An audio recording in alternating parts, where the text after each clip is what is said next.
Sophie Evans claims the Sheffield Hallam MP made inappropriate comments towards her earlier this year. Joins us now from Sheffield. Hello to you. Thanks for joining us. You okay? Thank you. Yeah, thanks for having me. Thank you. Okay. Talk to me about what happened. So basically, in March this year, we were out on a staff night out. There's a bit of an altercation between one of my colleagues and Jared inside the club where he was DJing at West Street Live in Sheffield.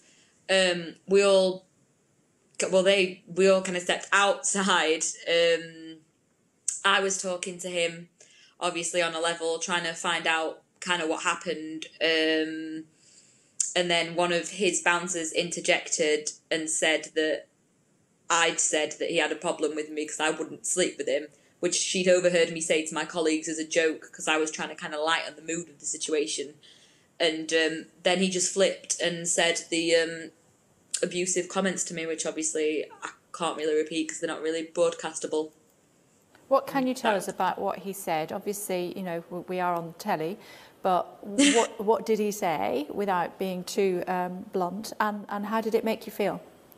It was along the lines of, I wouldn't touch you with a barge pole, but instead of saying barge pole, he used like a transphobic slur, and he called me ugly and then swore at me. So, do you think? Yeah. Was he sober? I'm not sure. I'd had a drink obviously because we were on a staff night out, but obviously he was working like DJing, so I don't know whether he has a drink when he's DJing or not. I don't know. He didn't seem drunk to me, but he was angry. I don't know. He was obviously angry, wasn't he, Sophie? You were angry as well. Yeah. There was a lot of tension in that room. Do you think he really meant what he was saying? Yeah, I do. He just flipped. Would not hear me out. He just flipped, and I think coupled with, you know, the allegations that have come out recently, and things that he has said in the past as well. Obviously, the song he wrote entitled "I Wish I Were a Misogynist." Yeah, I think he did. If he didn't mean it and it was a mistake, then why hasn't he apologised already? Because I've brought this to light in June when I found out that he got elected as an MP, and he's denied it since June. Yeah, I think that's the point, isn't it, Sophie? He said that he didn't say it, so it's your word against his, I suppose. Were other people there? Did other people hear what he said? The two colleagues I was with were there, but they didn't hear what I said because one of my colleagues was on the phone to the police, having just been hit in the face by one of Jared's bouncers, and the other colleague was with her, kind of trying to calm her down, make sure she was all right. So they were a little bit back from it. The only people who heard it were Jared's friends. So, and after he went back into the club, they started laying into me, saying kind of quite nasty things to me as well. So, yeah, it is my word against his. And so it's tricky, isn't it, then? Because it's always an issue, isn't it, when it's one person's word against another person's word. What made you feel strongly enough to want to bring it to the public's attention? Because, of course, it does look as though it could quite possibly ruin his political career. Yeah, I've said in quite a few interviews I've done today, I never intended to ruin his political career. I don't want to ruin his political career. All I ever wanted was an apology and for him to acknowledge what he's done and just to say sorry. But now it's not enough for him to say sorry for what he said to me. I want him to apologise for calling me a liar since June. I want him to acknowledge what he said, and I want him to apologise for that and for lying about it. I think, yeah, it is my word against his, but I think if you kind of look at the evidence and kind of look at what other things are coming out that he said, is it so far-fetched that he would have said this to me? No, I don't think so, and I don't think anyone else who's thinking logically would think so either. It is my word against his. I've got absolutely nothing to gain from lying about this, and probably quite a lot to lose if I was lying. So, yeah. And he hasn't apologised, as you know. He's actually said that you've made the whole thing up. That must be incredibly hurtful for you. If he's watching this afternoon, what would you want to say to him?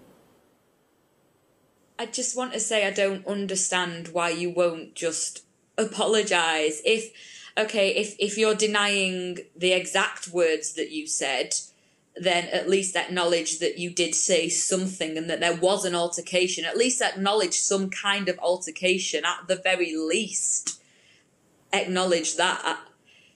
There must be CCTV footage of that, is there? I'm not sure. There was CCTV footage from inside the club when his bouncers sort of kind of attacked my female friend in like kind of ruckus, but obviously that's a separate incident.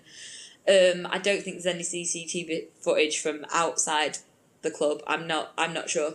Yeah, just to clarify, Sophie, I mean, I'm just going to throw in an alleged there as far as your friend's concerned, just so the lawyers are happy, because obviously I wasn't there at the time.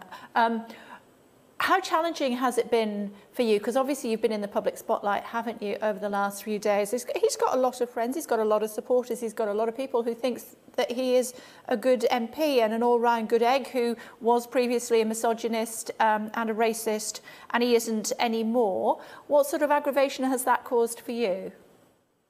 To be honest, I've just had an overwhelming amount of support on Twitter, on all social media, on, people I've been speaking to and stuff. I've not really had much negativity, which I was very surprised at. I've had a few negative comments, obviously, but that just comes with it. I knew that was going to happen.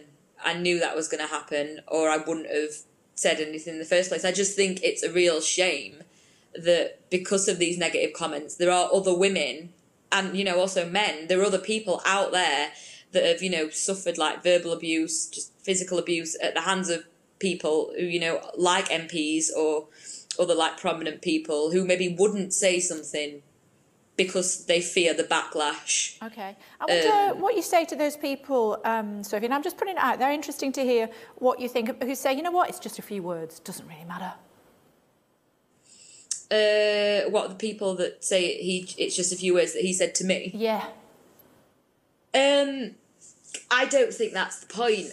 I think the fact that he was elected as an MP 3 months after he screamed abuse in my face is the point. I think if you know that you're going to be, if you know you're running for MP or, you want a position of such power, I think don't act like that anyway. It's not right to act like that anyway, but I just think, I can't fathom it, how he has acted to then go on and be an MP. It's not okay. It's not okay to act like that. Yeah, I understand, Sophie. I completely understand what you're saying. And sadly, I mean, I'd love to talk to you for much longer, but we don't have much more time. But I do want to know what you think should happen to him now. What would you be comfortable with? Would it be a public apology, or do you think that he has been so offensive to you and therefore to other women and people who he may or may not have treated in a similar way in the past, that actually he shouldn't really be representing Sheffield Hallam anymore? I wouldn't want necessarily a public apology. This was never about getting myself in the spotlight or gaining infamy or anything like that. If he kind of apologised and did it in private, yeah, I would kind of be willing to kind of talk to him. But I think he's proved that he's not fit to be an MP.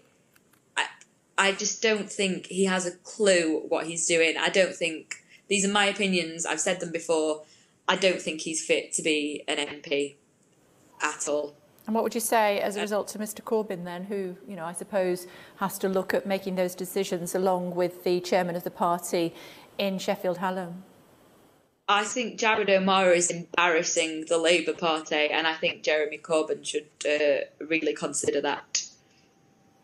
And that's that. Okay, Sophie.